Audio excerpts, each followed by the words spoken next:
Previously on From Duffer to Driver.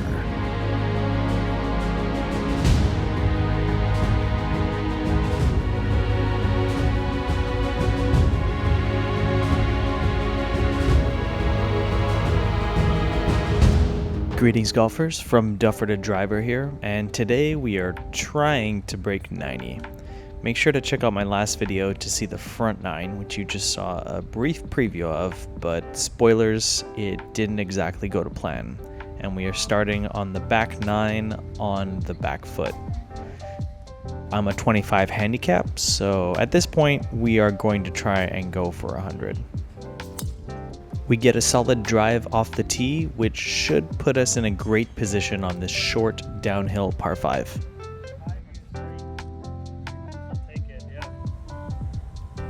For our second shot, we take out the 3-wood. So this club is a club I usually avoid because it tends to slice pretty badly. But today I figured I was center of the fairway, perfect chance to send it.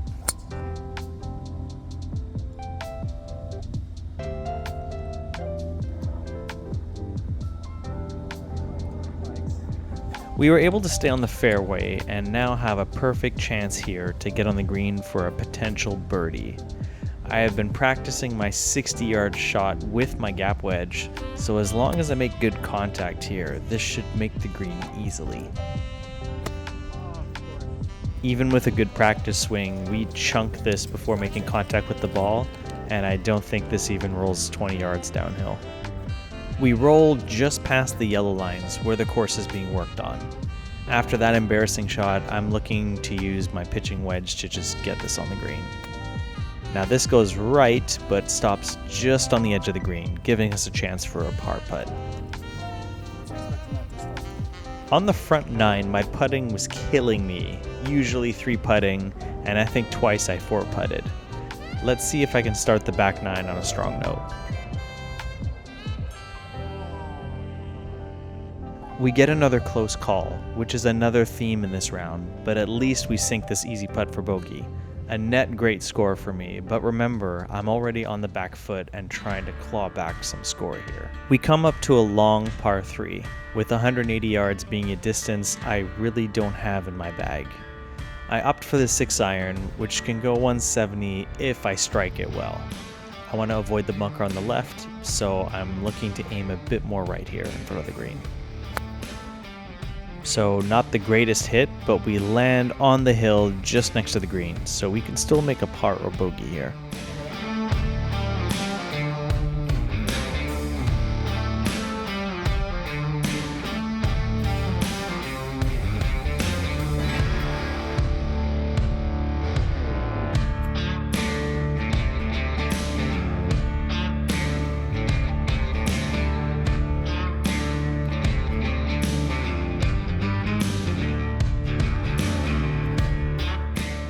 So we didn't hit that far enough, and this is no gimme. There's a pretty big break here as well, and you can see me just miss again, giving us a disappointing double bogey.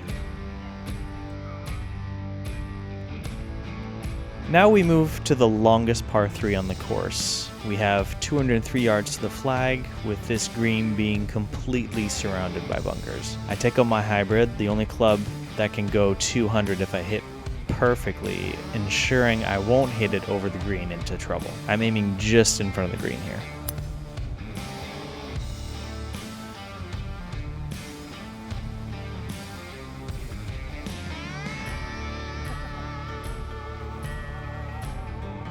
So it looks like we narrowly missed the bunker, which is good news. So we're aiming to get this on the green and a bogey if we're lucky.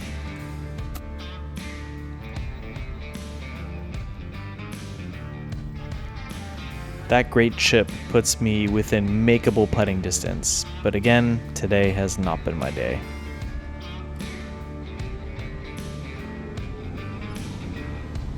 And we get another bogey, which is, again, a great score for me, but I'm still down because of our terrible front 9.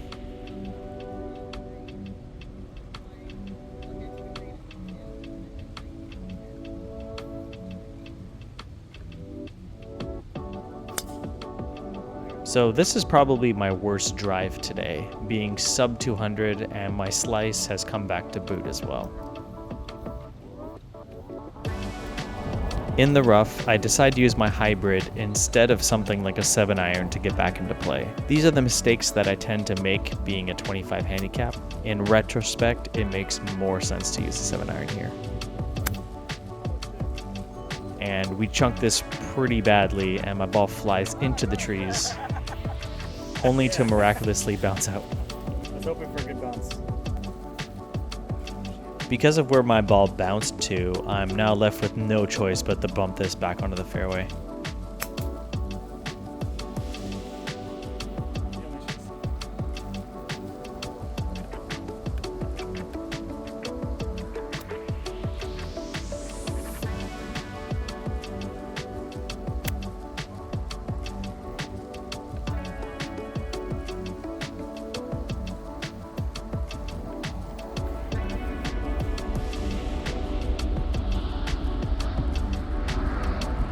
The green of this hole is up against a fence with the Montreal airport just on the other side.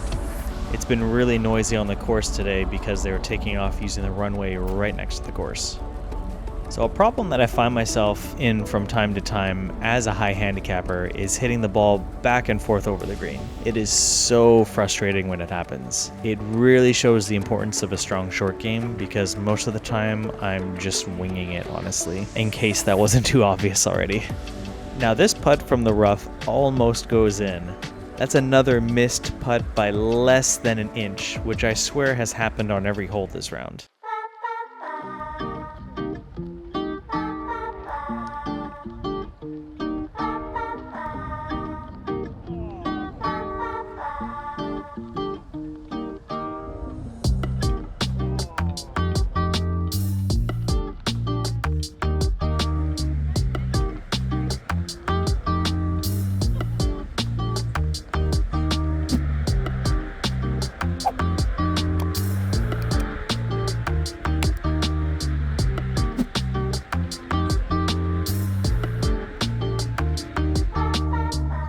As the sun starts to lower on the horizon, I have to do battle against two back-to-back par 5s.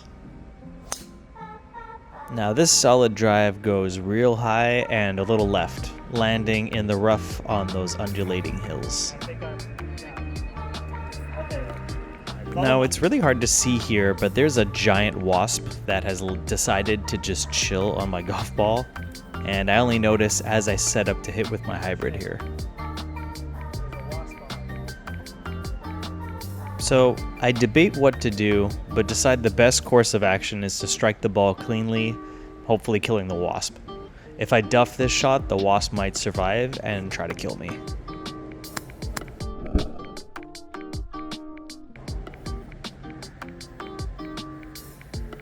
Despite fearing for my life, being in the rough on an awkward incline, we nail this shot perfectly.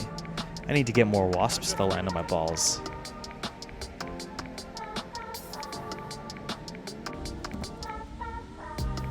One of the many themes from today is messing up these within 100-yard shots. I keep duffing them and coming up short. And the trend continues. Frustrated with my chipping today, I decide to make this birdie putt from the fairway because why not? Still works.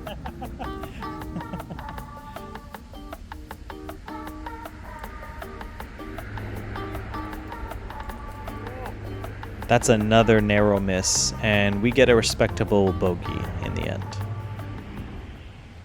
Now, time for the second par 5. This one is 2 yards longer than the previous one, but with a gross dogleg right over a bunker.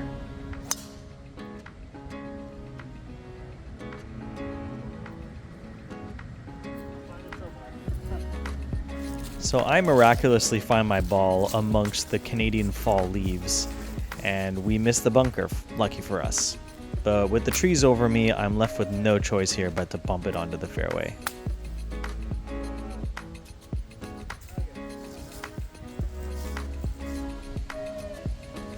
Since I'm on the fairway and behind in yardages, I bring out the big guns again.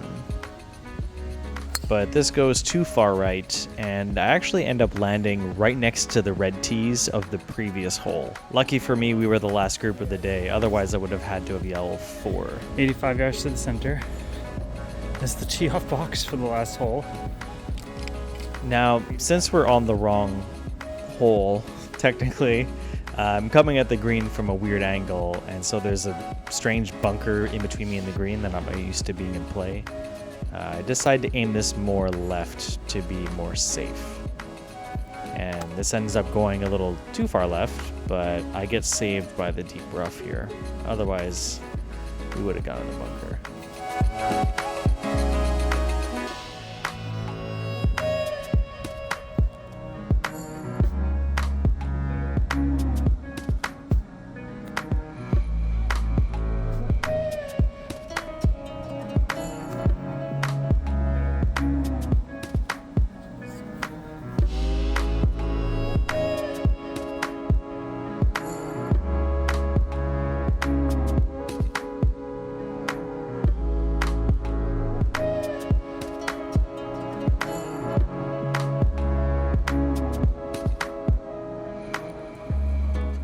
So a disappointing triple here, and these putts have blown my score to the point where 100 may not even be salvageable.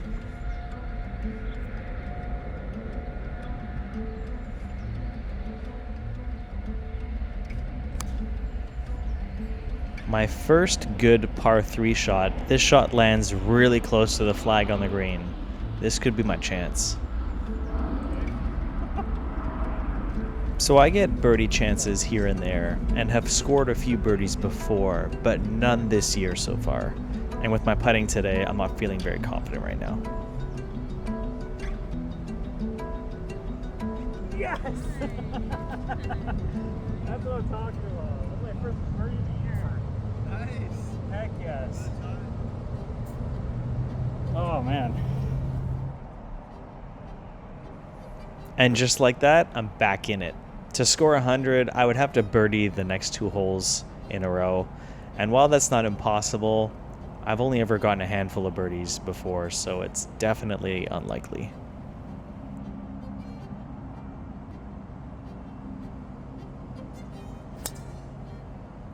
And we hit this one into the rough on the right, almost sealing our fate.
My putting is a dumpster fire today.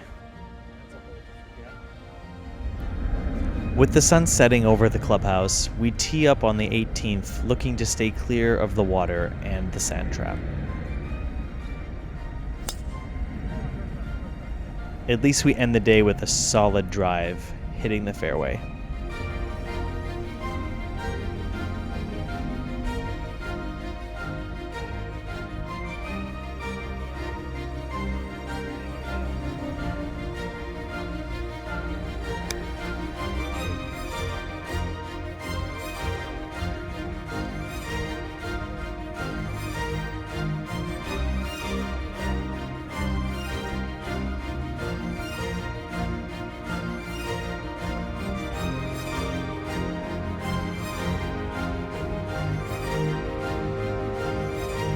That Texas wedge put us within par putting distance from the hole, but we already know how this will play out.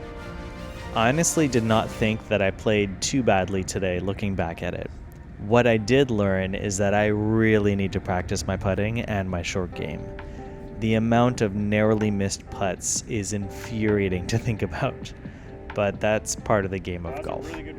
What matters most at the end of the day is that I had a lot of fun. I didn't break any records, but I did make some memories. I have more videos on the way as I try to optimize my workflow behind the scenes, so stay tuned to the channel for more content. Make sure to like the video and subscribe so you can find that content. Thanks for watching. I'm from Duffer to Driver, and I'll see you out on the course.